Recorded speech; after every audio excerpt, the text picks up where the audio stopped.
자, 지금 유공자 훈포장이 끝났고 이제 현장 연결해서 윤석열 대통령의 77돌 광복절 경축사를 들어보도록 하겠습니다.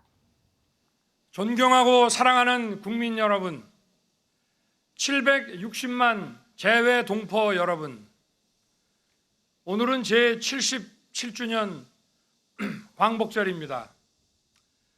조국의 독립을 위해 희생하고 헌신하신 순국선열과 애국지사들 그리고 유가족 여러분께 깊은 감사와 경의를 표합니다.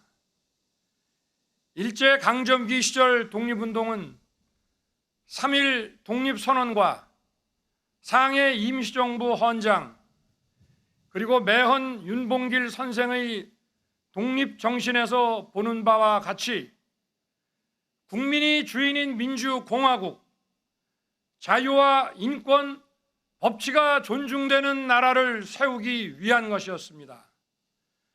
자유와 인권이 무시되는 전체주의 국가를 세우기 위한 독립운동은 결코 아니었습니다.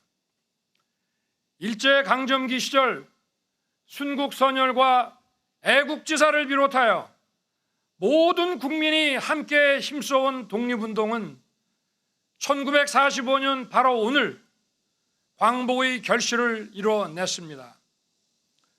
그러나 독립운동은 거기서 끝난 것이 아닙니다.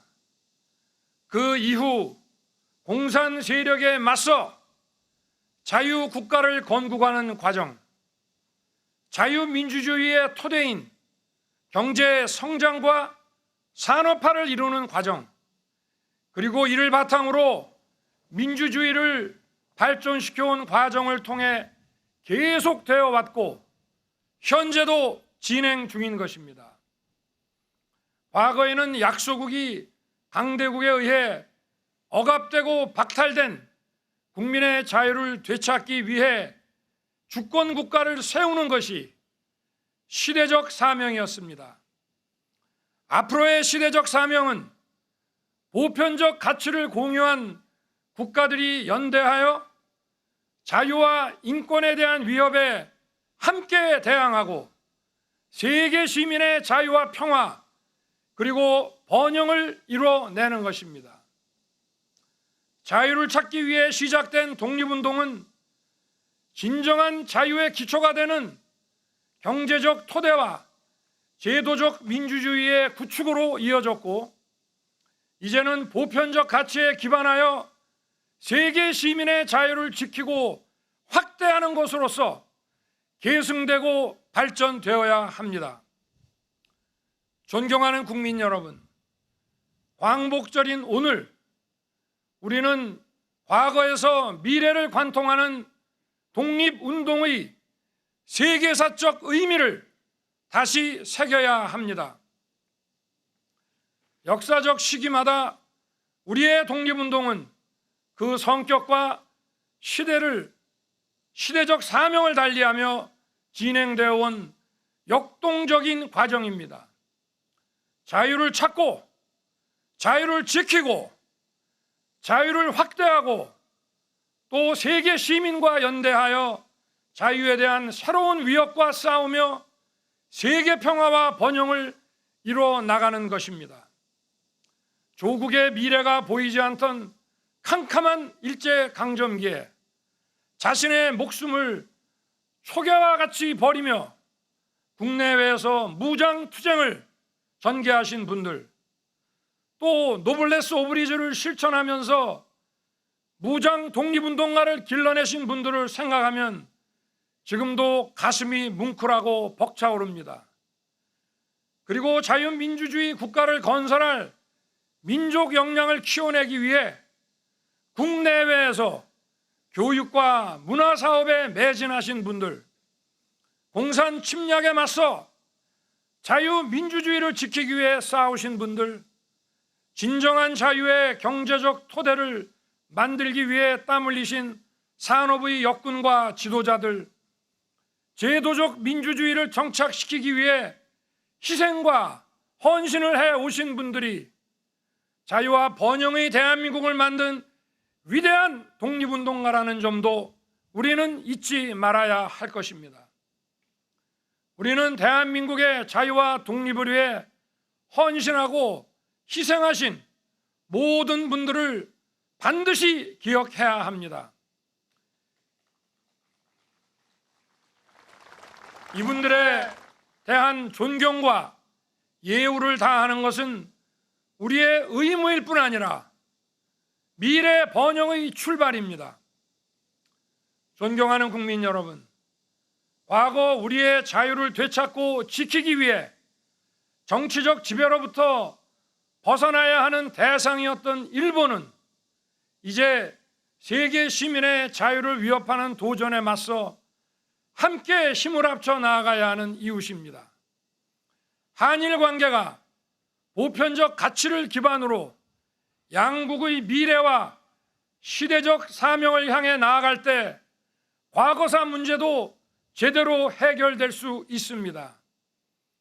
한일 관계의 포괄적 미래상을 제시한 김대중 오부치 공동선언을 계승하여 한일 관계를 빠르게 회복하고 발전시키겠습니다. 양국 정부와 국민이 서로 존중하면서 경제, 안보, 사회, 문화에 걸친 폭넓은 협력을 통해 국제사회의 평화와 번영에 함께 기여해야 합니다. 우리의 독립운동 정신인 자유는 평화를 만들어내고 평화는 자유를 지켜줍니다. 한반도와 동북아의 평화는 세계 평화의 중요한 전제이고 우리와 세계 시민의 자유를 지키고 확대하는 기초가 됩니다. 북한의 비핵화는 한반도와 동북아 그리고 전 세계의 지속 가능한 평화에 필수적인 것입니다. 저는 북한이 핵 개발을 중단하고 실질적인 비핵화로 전환한다면 그 단계에 맞춰 북한의 경제와 민생을 획기적으로 개선할 수 있는 담대한 구상을 지금 이 자리에서 제안합니다. 북한에 대한 대규모 식량 공급 프로그램, 발전과 송배전 인프라 지원, 국제 교육을 위한 항만과 공항의 현대화 프로젝트, 그리고 북한 농업 생산성 제고를 위한 기술 지원 프로그램, 병원과 의료 인프라의 현대화 지원, 국제 투자 및 금융 지원 프로그램을 실시하겠습니다. 존경하는 국민 여러분, 세계 경제의 불확실성이 확대되고 있는 가운데 한국 경제의 국제 신인도를 지켜나가기 위해서는 무엇보다 국가 재정이 튼튼해야 합니다. 저는 공적 부분의 긴축과 구조 조정을 통해 국가 재정을 최대한 건전하게 운용할 것입니다.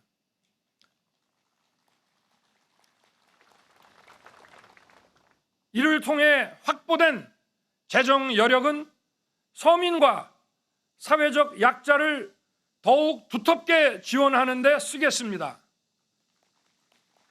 경제적, 문화적 기초를 서민과 약자에게 보장하는 것은 우리가 추구하는 보편적 가치인 자유와 연대의 핵심입니다. 어려운 분들의 생계 안정을 위해 기초생활 보장을 강화하고 갑작스러운 위기로 어려움을 겪는 분들에 대해서도 정부 지원을 강화하겠습니다. 장애인들의 일상생활이 불편하지 않도록 돌봄 서비스를 대폭 보강하고 보호시설에서 자립을 준비하는 청년들을 더욱 세심하게 챙길 것입니다. 국민들의 주거 불안이 없도록 수요 공급을 왜곡시키는 각종 규제를 합리화하여 주택 시장을 안정시키겠습니다. 아울러 사회적 약자를 위한 주거 복지에 최선을 다하겠습니다. 최근 초유의 집중호우로 인한 수해는 국민들께 큰 피해와 고통을 안겼습니다. 재난은 늘 서민과 사회적 약자에게 더 큰 피해와 고통으로 다가옵니다. 더 세심하고 더 철저하게 챙기겠습니다. 국민들의 신속한 일상 회복을 위해 피해 지원과 복구에 최선을 다하고 근본적인 대책을 강구하겠습니다. 수해, 코로나 재확산 등으로 어려움을 겪고 있는 소상공인들에게는 충분한 금융 지원을 통해 대출금 상환의 부담이 가중되지 않도록 하겠습니다. 사랑하는 국민 여러분, 갈수록 심화되는 양극화와 사회적 갈등은 우리 사회가 반드시 해결해야 할 과제입니다. 이를 본질적으로 해결하기 위해서는 도약과 혁신이 필요합니다. 도약은 혁신에서 나오고 혁신은 자유에서 나옵니다. 민간 부문이 도약 성장을 할 수 있도록 규제를 혁신하겠습니다. 우리 기업이 해외로 떠나지 않고 국내에 투자하고 일자리를 만들 수 있도록 과감하게 제도를 혁신해 나갈 것입니다. 과학기술의 혁신은 우리를 더 빠른 도약과 성장으로 이끌 것입니다. 산업의 고도화와 기술 발전을 추종하는 데 그치지 않고 우리가 주도해 나갈 수 있도록 만들어 내겠습니다. 인류의 지속 가능성을 위협하는 기후변화, 팬데믹의 위기 역시 첨단 과학기술의 접목으로 해결 방안을 찾을 수 있습니다. 위대한 국민 여러분, 우리는 험난하고 한치 앞이 보이지 않는 상황 속에서 누구도 우리의 미래를 믿지 않았던 그 순간에도 자유, 인권, 법치라는 보편적 가치를 추구하고 눈부신 번영을 이뤄냈습니다. 자유를 되찾고 자유를 지키고 자유를 확대하는 과정 속에서 우리는 더 강해졌습니다. 우리의 독립운동은 끊임없는 자유 추구의 열정과 과정으로서 현재도 진행 중이며 앞으로도 계속될 것입니다. 국민 여러분, 대한민국의 자유와 번영을 가져다 준 우리의 헌법 질서는 엄혹했던 일제강점기에 조국의 독립을 위해 헌신하신 분들의 위대한 독립정신 위에 서 있는 것입니다. 자유, 인권, 법치라는 보편적 가치를 기반으로 함께 연대하여 세계 평화와 번영에 책임있게 기여하는 것이야말로 독립운동에 헌신하신 분들의 뜻을 이어가고 지키는 것입니다. 저는 위대한 국민 여러분과 함께 우리에게 부여된 이 세계사적 사명을 반드시 이루어내겠습니다. 감사합니다, 여러분.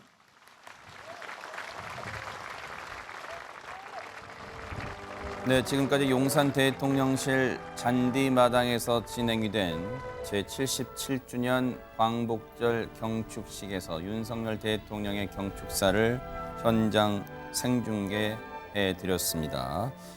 오늘 경축사에 담긴 내용의 분석, 자세한 분석은 오늘 저녁 김주아 앵커의 뉴스7에서 더 자세히 해드리고요. 잠시 그래도 경축사의 내용을 좀 짚어볼게요. 최준문 교수님. 네.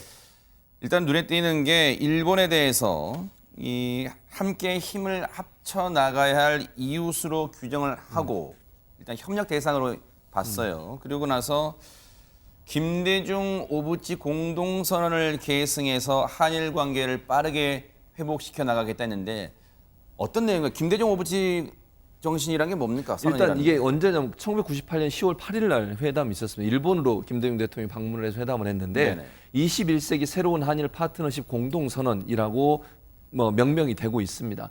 근데 이게 왜 중요하냐면 그 당시에 일본이 95년 8월 15일 날 무라야마 총리가 전후 50주년을 맞이해서 공동 특별 담화를 발표합니다. 그 담화의 내용이 뭐냐면 통렬한 마음으로 사죄하고 반성한다 이런 얘기가 있었어요. 이걸 공식 문서화한 겁니다. 네. 그러니까 95년도 8월 15일 날 전후 50주년 특별 담화를 발표했던 무라야마 전 총리의 그 담화문을 공식 문서로 채택해서 선언문에 포함을 시킨 거예요. 그게 이제 첫 번째로 가장 중요한 거죠. 그러니까 아마 그 당시에 그전에는 그렇게 총리가 나와서 공식적으로 통렬한 반성과 사죄를 한 적이 없었거든요. 그 사죄문이 들어가 있다는 게 가장 눈에 띄는 부분이고요. 그러면서 이제 한일 관계 회복을 하겠다는 거였어요. 부속 내용들을 보면 연 1회 이상 한일 간의 정상회담을 하고 네. 한일 문화 교류를 좀 더 활성화하고 그다음에 북한 문제 공동으로 대응한다 이런 내용들인데 결국 이제 한일 간의 관계 개선의 기폭제가 됐던 것은 말씀드린 것처럼 통렬한 반성과 사죄라고 하는 일본의 그 공식 선언 이 부분이 두 사람 간에 즉 김대중 전 대통령과 오부치 총리 사이에 합의문으로 이루어졌다는 점 이런 점들이 가장 눈에 띄는 부분이라고 볼 수 있습니다. 네.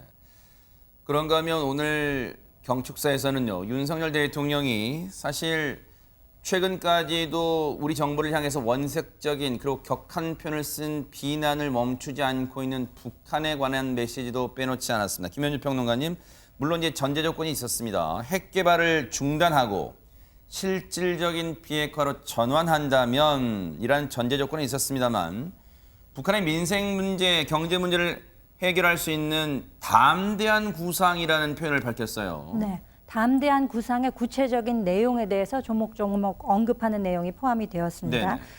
대규모 식량 공급을 포함해서 지금 굉장히 그 의료 시설이나 이런 것들이 낙후되어 코로나 상황에서 더 그런 것들이 이제 노출되었었는데 네. 의료 인프라를 위한 지원을 포함해서 국제 투자 및 금융 지원 프로그램을 활성화시키겠다. 아하. 이것은 물론 말씀하신 대로 북한의 비핵화라는 것을 대전제로 한 상태에서 이렇게 하게 되면 북한과의 지속 가능한 평화가 가능하지 않을까라는 통큰 제안을 한 것이고요. 그러니까 오늘 전반적으로 보면은 지난번 취임사에서 강조되었던 자유, 거기다 인권, 법치 이런 보편적 가치를 보다 강조하는 좀 확장판이라고 생각이 됩니다. 그래서 우리가 지금 추구하고 있는 자유에 대한 이 도전이라고 하는 것이 독립운동, 주권을 찾아온 독립운동의 연장선상에 있으며 지금도 현재 진행 중이다. 그리고 자유가 우리의 자유만 중요한 것이 아니라 세계 시민으로서의 책임을 다하는 자유. 그러니까 우리나라가 이제 세계 10대 경제대국 내지는 뭐 6, 7위권으로 지금 인정되고 있기 때문에 이에 대한 책임도 강조하면서 자유에 대한 가치를 수호해 나갈 것이라는 점을 강조한 것으로 생각이 됩니다.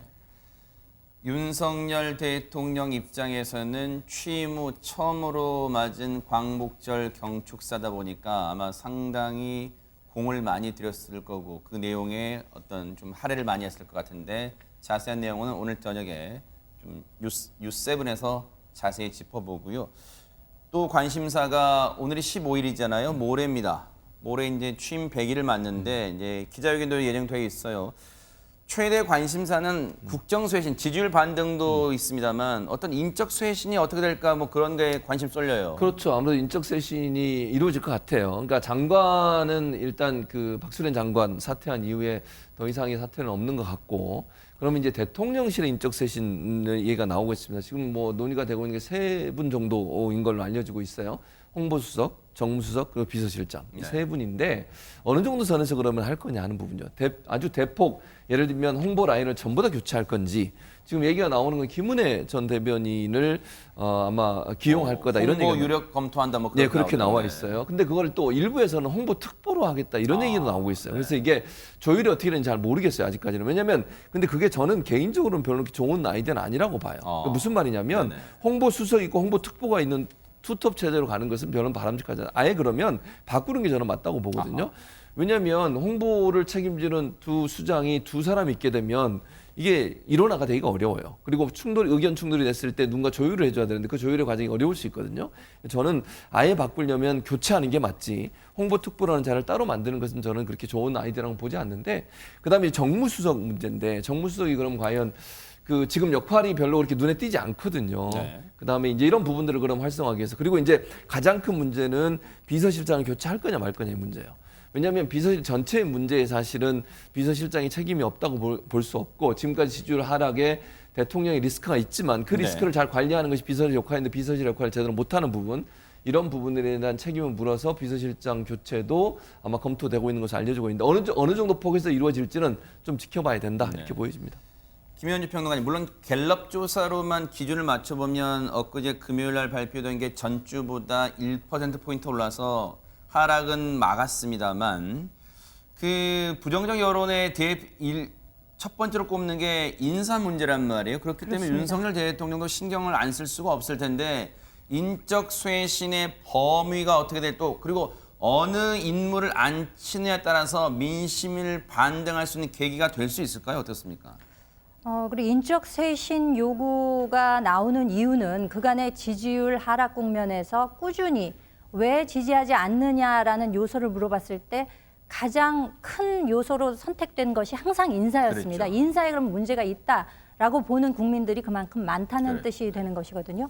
사실상 그 처음 내각이나 혹은 대통령실 인선에서 지적되어 왔던 것들이 너무나 좀 천편일률적인 좀 일색이 아니냐, 뭐 소위 서오남 이렇게 이제 지적이 되지 않았습니까? 서울대 50대 그리고 남성, 그러니까 일부러 안배를 하지 않는다는 원칙이 있었음에도 불구하고 당초의 인사에서 보다 좀 통합적 메시지를 줄 수 있는 인사가 이루어졌더라면 이런 지적이 있었을까? 혹은 지지율 하락이 이 정도로 나타났을까 하는 면을 지적하는 분들이 많기 때문에 인적 쇄신 요구가 있는 것이고. 과연 이 인적 쇄신이라는 것이 쇄신의 면모가 보이기 위해서는 어떤 좀 획기적인 인적 쇄신이 있어야만 그게 눈에 보이지 지금 이야기가 왔다 갔다 하는 정도로서 과연 이것이 쇄신으로 받아들여질 수 있을까 하는 점은 좀 의문인데 네. 어쨌거나 대통령 취임 100일을 앞두고 있기 때문에 네. 앞으로 좀 지켜봐야 할 것 같습니다. 네.